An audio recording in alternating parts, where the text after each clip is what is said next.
नमस्कार फ्रेंड्स, इस वीडियो में चर्चा करेंगे कि क्या यह गोल्ड में इन्वेस्टमेंट करने का सही समय है।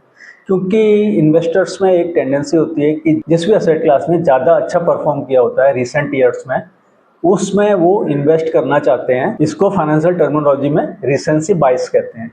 तो रिसेंटली गोल्ड ने क्योंकि काफ़ी अच्छा परफॉर्म किया है, तो सभी इन्वेस्टर्स का ध्यान इस तरफ आकर्षित हुआ है कि यह एक अच्छी एसेट क्लास है और क्या इसमें इन्वेस्टमेंट करने से हम भी कुछ फ़ायदा उठा सकते हैं कि नहीं।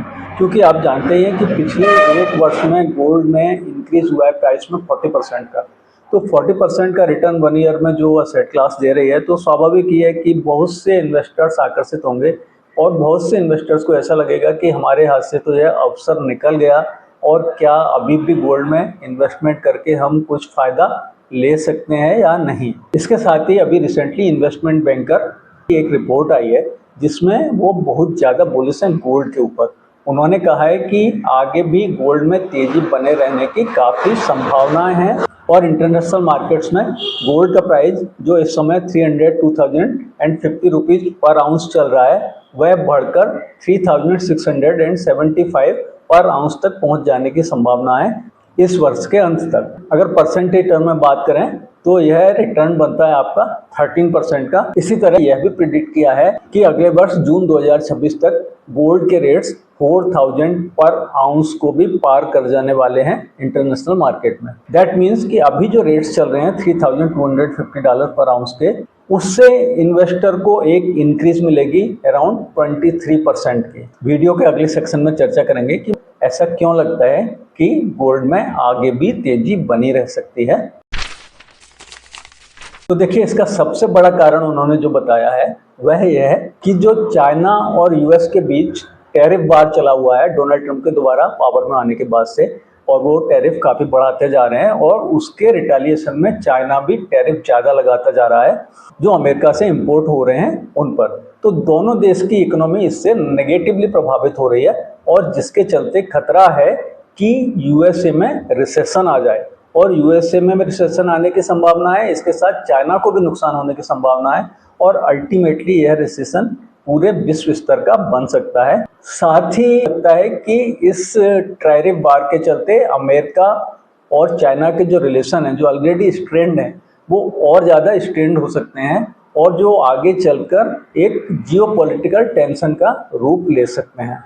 जबकि विश्व में ऑलरेडी बहुत सारे जियोपॉलिटिकल टेंशंस चल रहे हैं। इजराइल हमास वाला वार चल रहा है, रसिया यूक्रेन वाला वार चल रहा है और इंडिया पाकिस्तान में भी अभी रिसेंटली काफ़ी टेंशन बढ़ा हुआ है जो कि एक वार का रूप भी ले सकता है।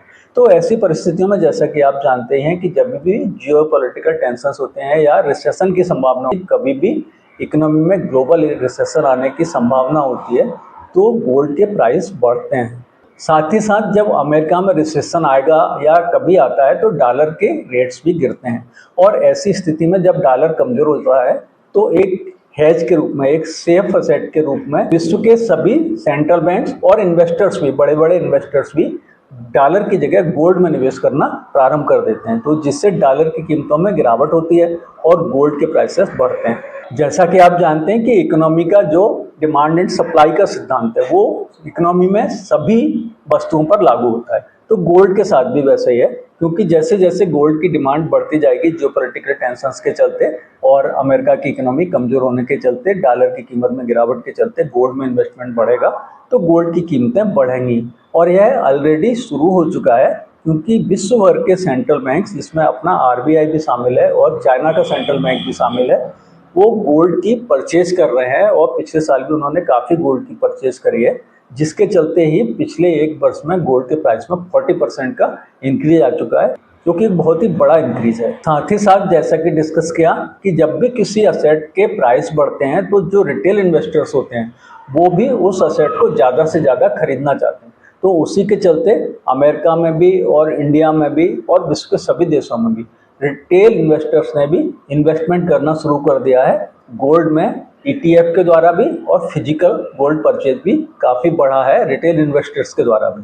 तो जिसके चलते भी गोल्ड में तेजी का माहौल बना हुआ है पिछले एक साल से और वो लगता है कि यह ट्रेंड जारी रहेगा और आगे भी गोल्ड के प्राइसेस बढ़ते रहेंगे।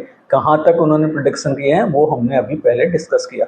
अब भी इसमें एक ऐसी स्थिति का भी जिक्र किया है, चर्चा करी है, जिसमें उनको लगता है कि यदि ऐसी स्थिति आ जाती है तो गोल्ड की तेजी में ब्रेक लग सकता है और हो सकता है तेजी गोल्ड में ना आए या उतनी ना आए जितनी कि उन्होंने प्रिडिक्ट करी है। तो वह स्थिति यह है कि अमेरिका का सेंट्रल बैंक, जिसे फेडरल रिजर्व बोलते हैं, तो फेडरल रिजर्व यदि बहुत ज़्यादा तेजी से रेट्स गिराता है तो उससे इकोनॉमी में, अमेरिका की में डिमांड क्रिएट हो सकती है और हो सकता है कि फिर रिसेशन ना आए। और यदि अमेरिका में रिसेशन नहीं आता है तो इस बात की संभावना लगभग नगण्य हो जाएगी कि गोल्ड के प्राइसेस में तेजी बनी रहे या ज़्यादा तेजी आए। वीडियो के अगले सेक्शन में चर्चा करेंगे कि क्या ऐसी स्थिति में आपको गोल्ड में इन्वेस्टमेंट के लिए जाना चाहिए कि नहीं। देखिए, जैसा कि डिस्कस किया कि पिछले साल में ऑलरेडी 40% की तेजी आ चुकी है, अनदर 23% की तेजी और आ सकती है, एक साल या सवा साल में समझ लीजिए। जून तक का उन्होंने आगे समय दिया है और हम लोग अभी मई में चल रहे हैं। नेक्स्ट जून 2026 जून का उन्होंने टाइम दिया है कि तब तक 23% की तेजी आ सकती है। तो उस तेजी के लिए वो आ भी सकती है, नहीं भी आ सकती, और वो भी जब गोल्ड के प्राइसेस अभी इतने बढ़े हुए हैं, 40% ऑलरेडी इंक्रीज हो चुके हैं। उस समय बढ़े हुए प्राइसेस पे इसको जो हो सकता है कि गोल्ड के प्राइस में एस्कालेशन का लास्ट लेग हो और उसके बाद कभी भी गोल्ड के प्राइस गिरने शुरू हो सकते हैं, जाने का कोई बहुत बड़ा कारण समझ में नहीं आता है। क्योंकि किसी भी असेट क्लास में जबकि वो काफ़ी बढ़ चुकी हो, काफ़ी बुलिश ट्रेंड आ चुका हो, तो जस्ट जब वो उसके हाई पे है, पीक पे है और उसमें डाउन ट्रेंड नेचुरली आएगा ही साल डेढ़ साल बाद या जब भी आता है, तो लगभग लास्ट लेग में एंटर करने का कोई मतलब नहीं रहता है। जो लोग समय से इन्वेस्ट कर लिए हैं, जिनको 40% 30% ऑलरेडी एप्रिसिएशन मिल चुका है, वो गोल्ड में बने रह सकते हैं, जो आगे तेजी आने की संभावना है उसका लाभ उठाने के लिए। लेकिन नया इन्वेस्टमेंट करने का कोई बहुत ज़्यादा कारण समझ में नहीं आता। हाँ, ये जरूर है कि गोल्ड एक सेफ असेट माना जाता है, एक हेज माना जाता है अगेंस्ट द अनसर्टेनिटीज, और यह रिकमेंड किया जाता है, जो स्टैंडर्ड तरीका है पोर्टफोलियो को बनाने का, कि गोल्ड आपके पोर्टफोलियो का 5 to 10% इन्वेस्टमेंट आपका गोल्ड में होना चाहिए। ऐसा स्टैंडर्ड तरीका है पोर्टफोलियो बनाने का। तो यदि आप 5 to 10% ऑलरेडी इन्वेस्टेड हैं गोल्ड में, चाहे तो वो ETF के द्वारा या फिर फिजिकल गोल्ड के द्वारा, तो और इन्वेस्टमेंट बढ़ाने का कोई कारण समझ में नहीं आता है, पर्टिकुलरली इस समय जबकि ऑलरेडी काफ़ी गोल्ड बढ़ चुका है, काफ़ी तेजी आ चुकी है गोल्ड। यदि आपके पास कोई गोल्ड इन्वेस्टमेंट नहीं है, तब आप 5 से 10% अपने पोर्टफोलियो का इन्वेस्ट करने के बारे में सोच सकते हैं, फिजिकल गोल्ड में या गोल्ड ETF में। लॉन्ग टर्म वेल्थ क्रिएशन के लिए सबसे अच्छा तरीका होता है इक्विटी म्यूचुअल फंड। आपको जो इन्वेस्टमेंट इक्विटी म्यूचुअल फंड में इस समय करेंगे, जबकि मार्केट में बहुत गिरावट तो नहीं है, क्योंकि पिछले 7 महीने में ऐसा हुआ है कि 5 महीने लगातार गिरावट रहने के बाद पिछले 2 महीने से थोड़ी सी रिकवरी आई है, तो इस समय बहुत ज़्यादा गिरावट बाकी नहीं रह गई है। लेकिन फिर भी अपने पीक से अभी भी काफ़ी नीचे है मार्केट, तो आप चाहें तो इस समय आपको इन्वेस्टमेंट करना चाहिए इक्विटी म्यूचुअल फंड में, क्योंकि अभी भी आपको काफ़ी नीचे से इन्वेस्टमेंट करने का मौका मिल रहा है, काफ़ी गिरी हुई NAV पे इन्वेस्टमेंट करने का अवसर मिल रहा है।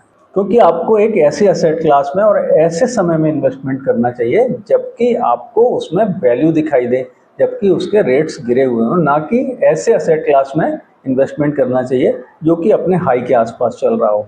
तो यदि इस तरह से सोचें तो गोल्ड में इन्वेस्टमेंट करने के स्थान पर आपको इन्वेस्टमेंट करने के लिए इक्विटी म्यूचुअल फंड एक बेहतर ऑप्शन जान पड़ता है। यह वीडियो सिर्फ एजुकेशनल पर्पज के लिए है, यह कोई इन्वेस्टमेंट एडवाइस या रिकमेंडेशन नहीं है।